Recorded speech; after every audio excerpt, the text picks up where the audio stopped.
हरे कृष्णा। पौष मास के शुक्ल पक्ष में पड़ने वाली एकादशी होती है पुत्रदा एकादशी। जिस एकादशी व्रत को करने से श्री हरि की कृपा, सारे पाप दोष और कष्ट दूर और मनोकामनाएं पूरी होती हैं। साल की आखिरी एकादशी यानी पौष पुत्रदा एकादशी का व्रत कब पड़ेगा? सनातन परंपरा में पौष मास के शुक्ल पक्ष में पड़ने वाली एकादशी का आखिर क्या महत्व होता है? 30 और 31 में किस दिन रखा जाएगा व्रत और कब होगा पारण? आइए जानते हैं पौष पुत्रदा एकादशी व्रत की सही तारीख, पूजा विधि और शुभ मुहूर्त के बारे में। श्री हरि की कृपा बरसाने वाला पौष पुत्रदा एकादशी व्रत इस साल 30 और 31 दिसंबर 2 दिन मनाया जाएगा। पंचांग के अनुसार पौष मास के शुक्ल पक्ष की एकादशी 30 दिसंबर 2025 को प्रातः काल 7:50 पर प्रारंभ होगी और अगले दिन 31 दिसंबर 2025 को सुबह 5 बजे समाप्त हो जाएगी। तो इसलिए गृहस्थ जन एकादशी का व्रत 30 दिसंबर को रखेंगे।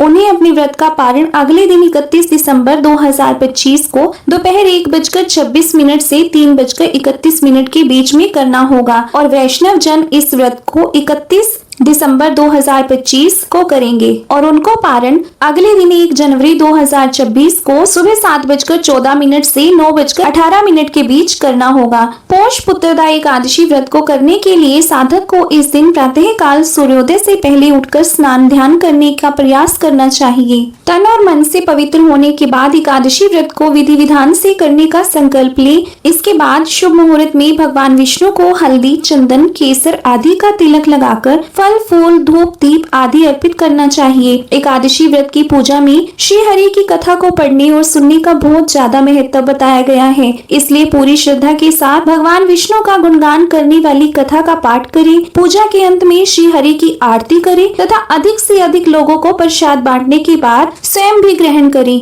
इस व्रत में अन्न का सेवन नहीं किया जाता है, इसलिए सिर्फ फलाहार करें। व्रत के अगले दिन शुभ मुहूर्त में ही व्रत का पारण करना चाहिए। तो यह थी आज की वीडियो। उम्मीद है आप सभी को पसंद